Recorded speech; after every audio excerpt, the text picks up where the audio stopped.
Is it unusual for me to come back from the dentist and my teeth hurt? Because in my experience, usually when you go to the dentist, they fix any issues you have. I went there, got a clean, everything's looking good at the moment, and my bottom teeth hurt now. So I don't know what the go with that is. They were using a very strong floss. It was almost like they were putting rope through my teeth. So that could be it. That could be why. And you know, I floss. I do floss, but obviously not with the military grade technology that the dentist I went to use. So maybe that's why. Maybe I need to get some military grade floss myself, and then my teeth and gums would be used to that. So anyway, enough about my qualms. Today I'm going to be looking at the Am I the Arsehole subreddit. I haven't looked on here for a while, frankly, because I got a little bored of it. And the reason why was because everything was like so straightforward and just like, oh, they're obviously the arsehole, or oh no, they're obviously not the arsehole. And a lot of it was menial stuff like, oh, I took my granddaughters to Disneyland without their mother. Am I the arsehole? It's like, I don't care. But I'm looking for hopefully the best of the best today. Hopefully it's some deep, dark, evil shit. That's the hope, you know. I haven't been on here for probably 6 months almost. So fingers crossed I get some fucking evil, dastardly shit. Am I the arsehole for telling my friend that when she has kids she can name them whatever she wants? Just going off that title, I'm gonna say no, because I thought that was just like common knowledge. You have a child, oh, I'll name it Darnell or Craven. I don't know child names. She got pissed off at you for this? She seems like she needs some type of psychopathy medication, possibly. But we'll see. Maybe I'm reading into this too far. Maybe there is something there that is of arsehole behaviour. We'll see. I have a friend. Oh, that's a good start. A friend in quotation marks. Okay, well, we'll see how that goes. I'll call her Lindsay. I use the term friend very loosely at this point, as I no longer would truly consider her a friend. We are both in our early 30s. Old. You are old.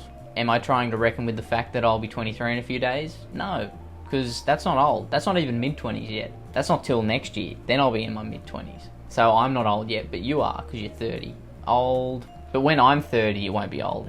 I'll still be youthful and vibrant. That's just how it works. I've known her for the better part of a decade, though over the last few years we've become considerably less close. When I was trying to get pregnant, Lindsay told me she couldn't picture me as a mother, and not everyone needs to be a parent. Oh, that's nice of her. Listen, I don't disagree with Lindsay that not everybody should be a mother, or needs to be a mother, but it's not exactly the nicest thing to say to a friend. Hey, who am I to judge?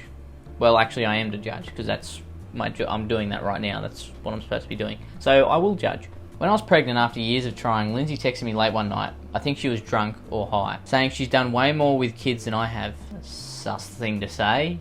Yeah, what do you mean by that, Lindsay? You fucking freak. She would be a way better mother than I am, and I have options. She was implying adoption. Lindsay has no children. She has babysat, worked as a nanny almost a decade ago.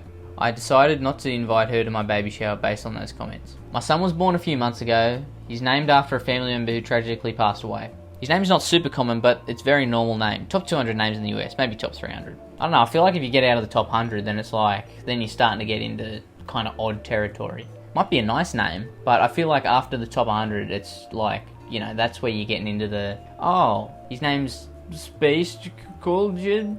That's weird, you know what I mean? Like, it might be in the top 200, but that's odd. A few weeks ago, I texted a photo of my child to the group chat Lindsay was in. My friend jokingly calls him a long name. Like, let's just say his name is James. My friend calls him James and the Giant Peach. Ha, yep, that's good. That's funny. You should take that on the road. His name isn't James, but you get the point. Lindsay said, that's awful. I said, what? She said, your child's name is cringy as fuck and he'll get made fun of as a kid and as a teenager. I don't know whether to agree or disagree because guess what? I don't have the context. Why can't you give us the name? Because I want to know what the name is now. Like, whether do I agree with Lindsay or not on the name? That's the thing. You could give us the name and then, you know, we're not going to hunt you down. Well, I'm not. I can't, you know, speak for the other people. They might be psychotic. But I won't. You can trust me. This is the face of a guy who can be trusted. Can't you tell? I snapped and said, when you have kids, you can do whatever you want with them and name them whatever you want. But you do not have kids. Let me do what I want with mine. She never replied. Lindsay reached out to me on the side and told me she recently found out she may never be able to have kids. She said my comment was cruel. I said, I'm sorry to hear that, but it doesn't make her comments about my child okay. She hasn't spoken to me since. Yeah, Lindsay's been a little fucking loser. Trying to turn it back on you. I just found out that I can't have kids. Yeah, well, okay. She didn't know that. How could that comment about when you have kids, you can do whatever you want with them, be seen as a jab at you and your barrenness? Come on, stop playing the victim here. You're not... That's obviously not what she was saying. LOL? More like Lindsay. Oh, loser. Someone can trademark that if they want. I would say no, you are not the asshole. I think Lindsay is a dick. Her and her barren uterus can go somewhere else, frankly. That was mean, but I feel maybe warranted. So, it's alright, Lindsay will never see this. That's not even a real name. She probably doesn't even know we're talking about her. So I see it as not mean in that regard. Am I a good guy? Of course. Am I the arsehole for calling my gay roommate homie or bro without knowing she's sensitive to these terms? I've never heard someone be sensitive to the term homie before, but I'm looking forward to that. Let's figure this out. This recently happened to me and I'm still trying to process if I did anything wrong. Some background info.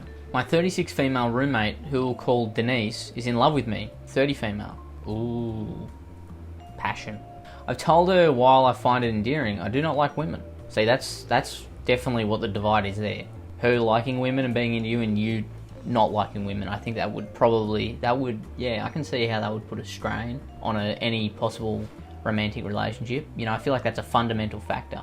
While we do engage in a lot of activities, cooking, shopping and building puzzles, our respective views have mentioned that I do not see her in a romantic way, but a friend. I used to bring my boyfriend at the time over and she hated him. Gee, I wonder why she hated him. Because she doesn't like guys. That's not it. It's because she liked you. So that's probably why she hated him. Or maybe he was just a dick. I don't know. I wasn't there. After mentioning that I was talking to a guy at a bar, she mentioned that she refuses to hear my stories involving men, which made me uncomfortable because I do not have any female friends and thought we could talk about anything. That's a bit rude. Like, yeah, I met this guy at a bar. You know what? I don't want to hear about dudes, okay? I find that odd because because I like women. And if I hear someone saying, yeah, I met this dude at a bar, I go, I don't want to hear about it, okay? I'm not into that stuff. So if you can keep it over there, like, gross. Unless it's a story about you hooking up with me, I don't want to hear it. So, ugh. On Tuesday, we were set to cook burgers together. You doing anything exciting this week? Oh, yeah, just, Wednesday night we're actually cooking burgers. So, just a bit of fun. Yeah, definitely outside the box. And somebody, you could say, likes to be not outside the box but inside the box in this story. Denise. We set to cook burgers together and I mentioned to her that I was stuck in a very important meeting. I did mention that I would have one burger versus two and she asked if she could have my other one. After saying no, she kept being persistent. I said, that's my dinner for tomorrow, homie. I'll be coming home late, homie. Marge when she's out with the girls. Hey, that's my dinner, homie, don't eat it. I'll be out late, homie. Bit of Simpsons humour for you, don't worry about it, it's all free. She flipped out and said, homie, Jesus, I get it, woman. So I said, is everything okay? And she replies, don't call me homie or bro, I've never liked it, and it makes me feel less feminine. You could have said that in a more polite way, I feel. I feel like you could have just gone, hey, I don't like being called bro, if you could not, thank you. Instead of having an outburst. That might have, I feel like the outburst we could have just handled that just a little bit. Me calling her homie was never to offend her, and had I known these terms make her feel sensitive, then I wouldn't have used them. I told her that the conversation is making me feel uncomfortable and that this should be discussed in person since it wasn't a good time because, again, I was in a very important meeting. I never meant to hurt her feelings. She then insisted that I come home. Again, I was in a very important meeting, but the way she said it reminded me of an old toxic boyfriend I used to have, and would say that during arguments. Yeah, let me drop everything for this non-fucking argument right now. Yeah, let me drop everything for this conversation about me calling you homie. Let me do that. I mean, my God, the entitlement is crazy. I ended the conversation by saying, I understand your thoughts, and they are understood. However, this is not a good time to talk. She ended the conversation by saying, just so you know, you spun this around, then shut it down. You always think about yourself. I'm sorry you were like this. Fuck you, shut up. Oh my God. Are you serious? That's kind of fucking jacked my knife. That's pissed me off. That sounded weird when it jacked my knife. No, that's not what I meant. Can we rewind, please? That's kind of really fucking pulled my leg. Again, that sounds like I'm talking about my penis.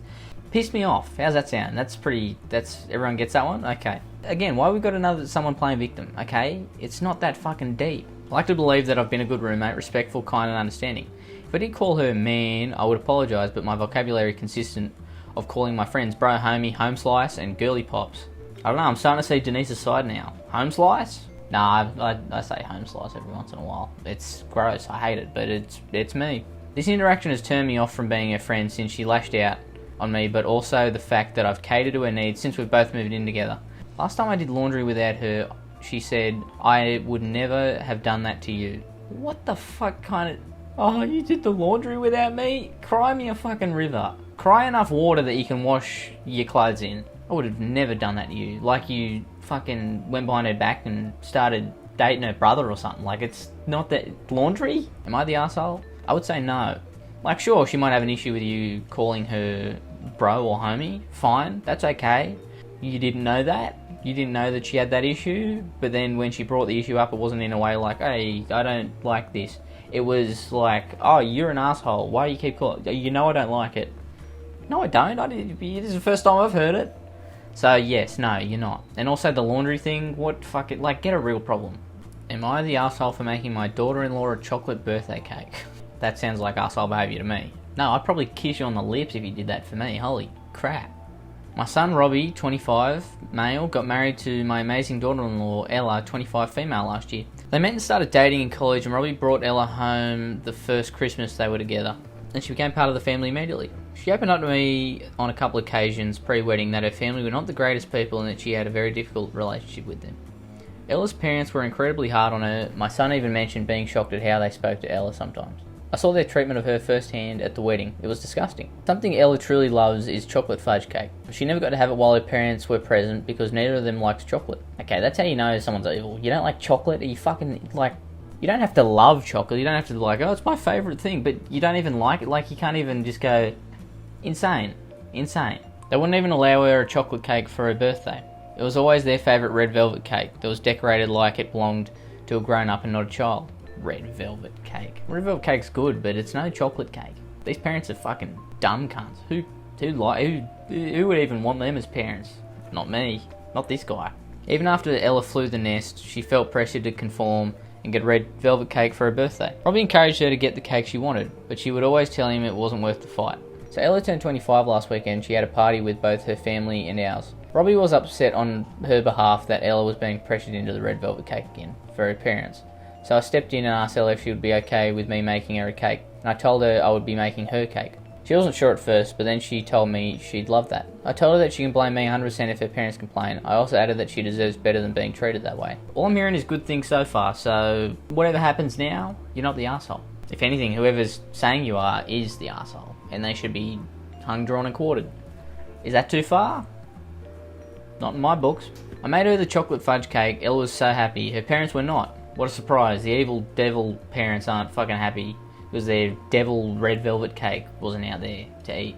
Does it matter if there's the red velvet and also the chocolate cake? Can we have both? Can we have both? Or does it have to be my way or the highway? Dumb bitch parents, fucking... I immediately intervened when I saw they were about to scold Ella for a cake, and I told them I had made it, and I had wanted it to be Ella's favourite. They asked me who I thought I was. I am her parent-in-law, and the parent of my son, and I guess we're also in-laws. That's who I am. Did you not meet us at the wedding? That's weird. I swear we had a good chat for like 45 minutes. We both did speeches at the same time. How do you not remember me? You should probably go to a doctor. That could be early onset dementia. They huffed and puffed like children for the rest of the party, and then I got a few text messages from them with complaints about my actions. Oh my god. You know what? Fuck them. Her parents have not let up, and they are being so unreasonable. They're still furious with me. Their anger at Ella is where my guilt comes in, and it's where I have to ask, am I the asshole? It was under my regime they would be in some type of padded cell. I mean, really? Blowing up about a cake? Now, this may sound like a threat, but you could say, oh, really, the cake's a problem, is it? Well, how about I give you a real problem, and then just leave it? You know, have an ellipses after it? That'll show them you mean business, but also, is it a threat? Because what's the real problem with you? It could be anything. It could be, you know, if the police come knocking at your door, you just say, oh, I was just going to say, the real problem, I was just, you know, it was hyperbole. Lightly threatening them could help your situation, but not in a way that can be brought in front of a court of law. I think it should be in a way that I just said. I'll give you a real problem. Oh yeah, what's that? I don't know, just I'm just hyperbolizing. Alright, they were pretty good. I enjoyed those. Although it was there was no nuance there. It was all pretty clear that all these people weren't the asshole. So, I think that's a first ever. Usually it's like, yeah, you're the asshole. But no, this time it was all not the asshole. So, congrats to those people. Well done. You've hit the nail on the head. And I am fully in your corner. I'm backing you to the hill. Alright, like and subscribe. I'll see you again soon. And remember, don't be an asshole. Or I will know. I'm all-knowing. I'm like Jesus Christ.